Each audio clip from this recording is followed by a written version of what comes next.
बऱ्याच वेळेला आपल्या सातबाऱ्यावर जितकी शेतजमीन असते तितकी प्रत्यक्षात नसते असा प्रश्न प्रत्येकाच्या मनात येतो. अशा वेळी आपल्या समोर शेतजमिनीची शासकीय पद्धतीने मोजणी करणे हा एक पर्याय असतो.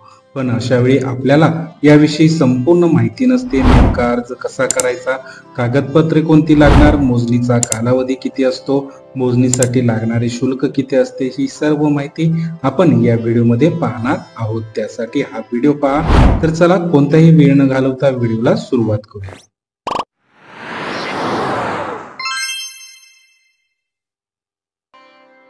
नमस्कार मित्रांनो, बऱ्याच वेळा तुमच्या माझ्या आपल्या सर्वांच्या मनामध्ये शंका असते की आपली जमीन त्यावर कोणी अतिक्रमण तर केली नाही ना. ही शंका दूर करण्यासाठी आपण शेतीची किंवा आपल्या जागेची आपण मोजणी करतो. यासाठी दोन प्रकारे मोजणी केली जाते.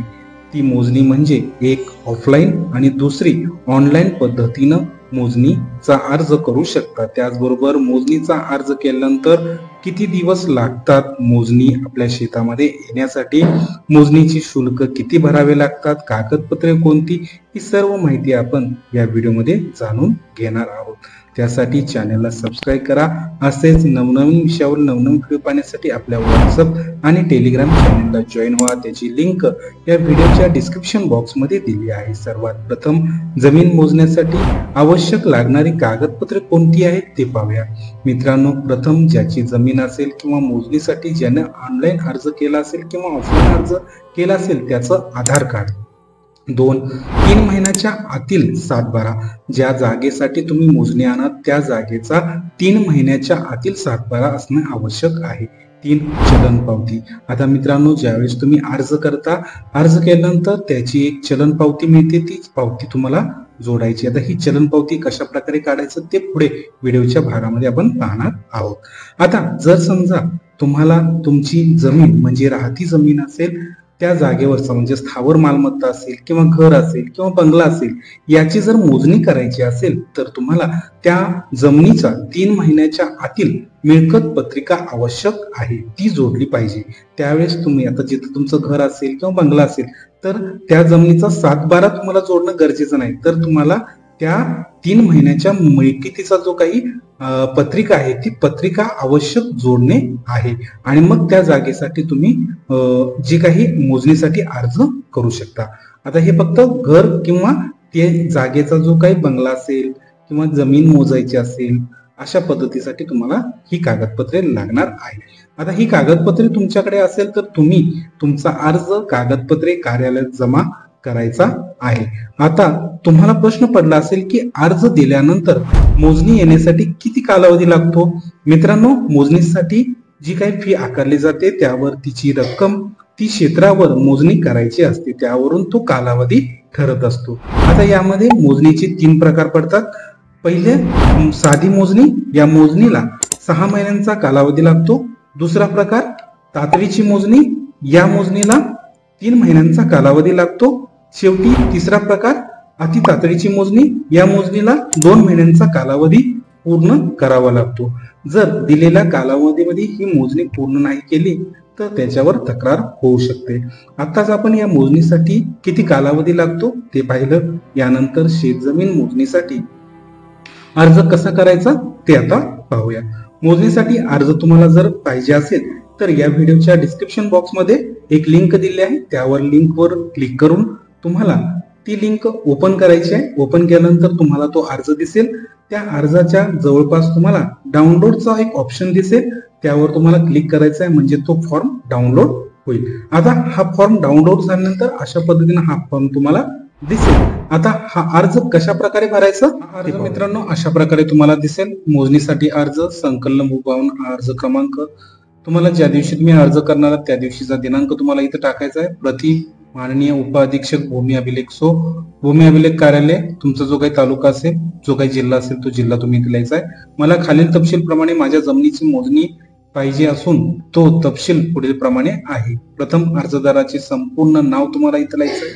अर्जदाराचे गावाचे नाव लिहायचं आहे. त्यानंतर तालुका, त्यानंतर जिल्हा तुम्हाला लिहायचा आहे. आता जिल्हा निवडून झाल्यानंतर तुमच्या गावचा पिनकोड नंबर तुम्हाला इथे टाकायचा आहे. त्याच्यानंतर तुमचा मोबाईल नंबर, त्यानंतर तुमचा मेल आयडी. मित्रांनो, मेल आयडी म्हणजेच ईमेल आयडी तुमच्या तुमच्याकडे जर प्रत्येकाकडे मोबाईल अँड्रॉइड फोन असेल तर त्याच्यामध्ये मेल आय डी तुम्हाला मिळून जाईल. नवीन मेल आय डी काढण्याची काही गरज नाही. त्याच्यानंतर मोजणी करण्यासंबंधीची माहिती तुम्हाला इथं सादर करायची आहे.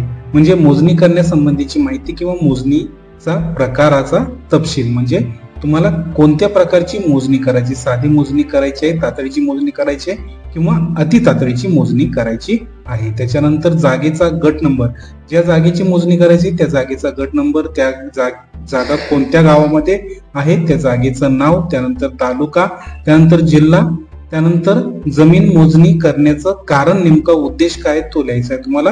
त्याचबरोबर जमीन जी काही मोजणी करायची आहे त्याच्या सरकारी खजिन्यात भरलेली मोजणीची रक्कम तुम्हाला इथं लिहायची आहे. त्यानंतर चलन पावती क्रमांक. आता ही दोन माहिती जी आहे ती माहिती तुम्हाला नंतर भरायची आहे. किंवा साधी मोजणी असेल तर 1000 रुपये, तातडीची मोजणी असेल तर 2000 रुपये, अति तातडीची मोजणी असेल तर इथं रक्कम तुम्हाला 3000 मी सांगितल्याप्रमाणे तुम्हाला इथं नोंद करायची आहे. त्याचबरोबर 7/12च्या उतार्यावर प्रमाणे सहधारक संमतीदर्शक सह्या, म्हणजे 7/12वर तुमचे जे काही सहधारक असतील त्यांचं संपूर्ण नाव, पत्ता इथं माहिती भरायची आहे. ही माहिती भरून झाल्यानंतर लगत कब्जेदार नाव व पत्ते, म्हणजे तुमच्या जमीन जी आहे, ज्या जमिनीची मोजणी करणार त्याच्या शेजारी जे काही लगत कब्जेदार आहेत त्यांचे नाव आणि पत्ते. आता तुमच्या जमिनीच्या पूर्व बाजूला जे कोणी असेल त्यांचे संपूर्ण नाव आणि पत्ता इथं लिहायचा आहे. त्याचबरोबर तुमच्या जमिनीच्या पश्चिम बाजूला जी कोणाची जमीन असेल त्यांचं संपूर्ण नाव आणि पत्ता लिहायचा आहे. त्याच्यानंतर तुमच्या जमिनीच्या उत्तर बाजूला कोण असेल त्यांचं संपूर्ण नाव आणि पत्ता लिहायचा आहे. आणि तसेच तुमच्या दक्षिण बाजूला कोण आहेत त्यांचं संपूर्ण नाव आणि पत्ता लिहायचा आहे. त्याचबरोबर तुम्हाला सांगितलेली जी काही कागदपत्रे, अर्ज, आधार कार्ड, चलन पावती आणि 3 महिन्याच्या आतील तुमचा 7/12, ही सर्व कागदपत्रे तुम्ही अर्जासोबत जोडायची आहे.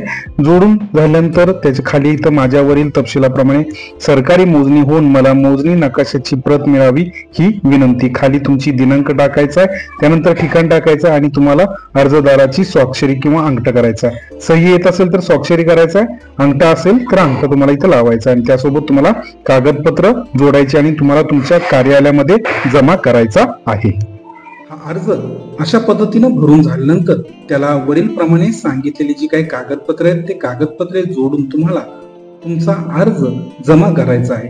पण हा अर्ज जमा करण्यापूर्वी तत्पूर्वी हा अर्ज तुम्हाला भरून झाल्यानंतर तुम्हाला त्या अर्जाचं किंवा त्या क्षेत्राचं तुम्हाला एक चलन पावती दिली जाते. ती पावती तुम्हाला बँकेमध्ये भरायची आहे. आता मित्रांनो, मग ती मोजणीसाठी किती शुल्क आकारले जाते किंवा कितीची पावती असते, तर उदाहरणार्थ 1 हेक्टर जमीन जर क्षेत्र असेल किंवा जमीन असेल तर त्यावर साधी मोजणी असेल तर तुम्हाला 1000 रुपये आकारले जाते.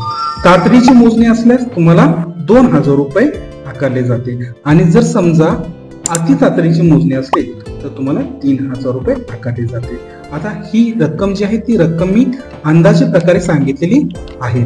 आता ही रक्कम तुम्ही बँकेत जी काही चलन तुम्हाला दिलं जातं ऑफिसकडनं ते तुम्हाला चलन बँकेत जायचं आहे आणि बँकेत जाऊन तुम्हाला ते चलन भरायचं आहे आणि मग त्यानंतर तुम्हाला त्याची एक चलनाची एक पावती मिळते.